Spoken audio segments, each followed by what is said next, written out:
Welcome to our video series introducing Google Analytics. In this video, we'll explore the options you can use.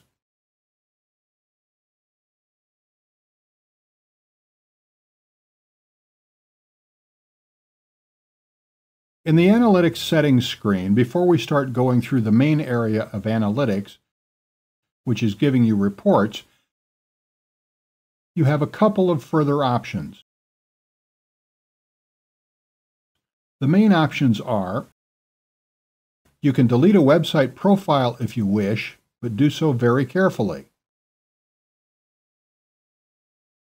Profile data is not recoverable, as it says here, and as already shown, you can add a website profile. You can control the Access Manager to control who is able to see these reports. And if we quickly take a look at Access Manager, for example, if you have a marketing team, you may want certain members of that team to have direct access. You may not want them to use your login, and you may want to create a number of logins. So, to take a quick look, if we just click on Add a User, and it's very straightforward. Email address, and actually it says it must be a Google account, so if you don't already have one, get a Gmail address by going to gmail.com or googlemail.com. Okay, pretty straightforward. Access type, you can choose the level, whether they have control over the account or just have access to only view the reports.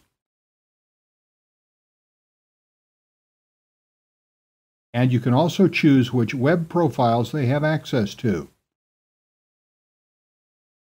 Currently it's none, and if you want them to have access to demonstrations domain, you can select that and add it.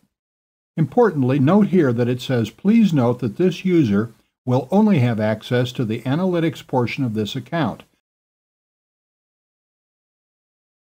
and should log in at this address, google.com/analytics. In any case, it's quite straightforward to add extra users, so let's go back to the Analytics Settings page.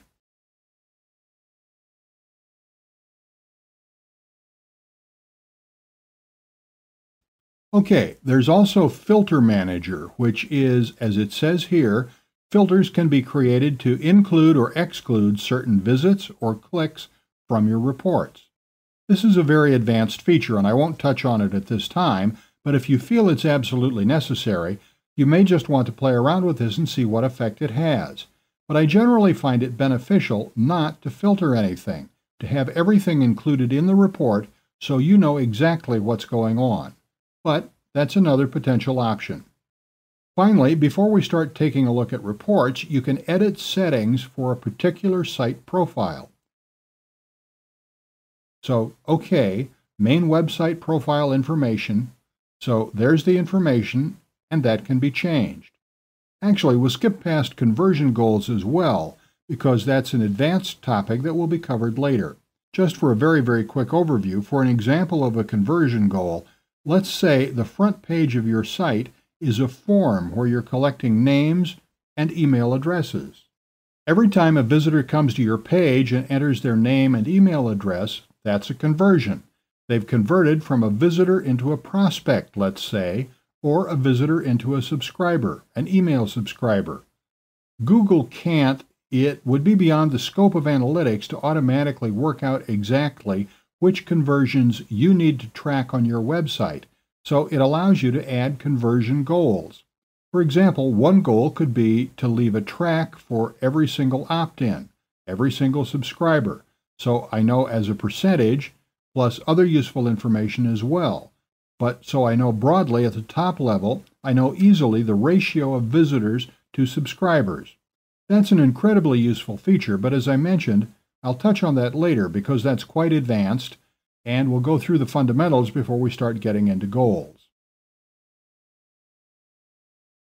Okay, no filters applied, users with access, and let's scroll up to the top, and you see that if we want to make any changes to this main information, tick on Edit, and you can make some changes if you wish. You can change the profile's name and even the website URL. You can change the default page, and it's actually useful to put this information in here because it allows for more accurate reporting. Anyway, if you aren't sure what your default page is, you can ask your web host or ask your webmaster. Often it's, for example, index.html,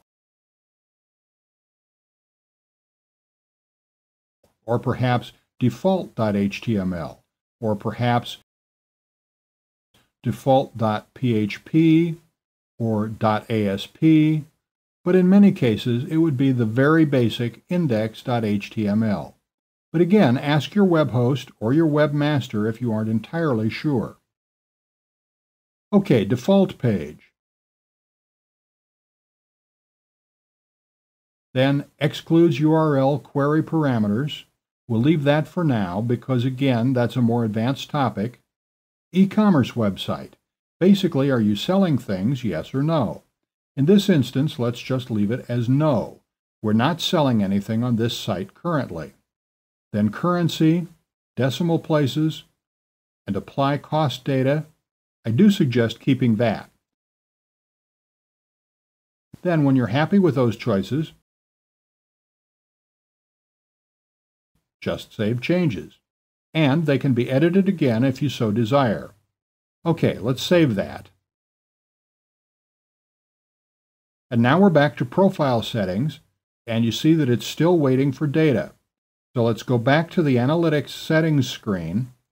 So those are the main options available to you through the Analytics Settings screen. And then the other option I haven't touched on is View Reports.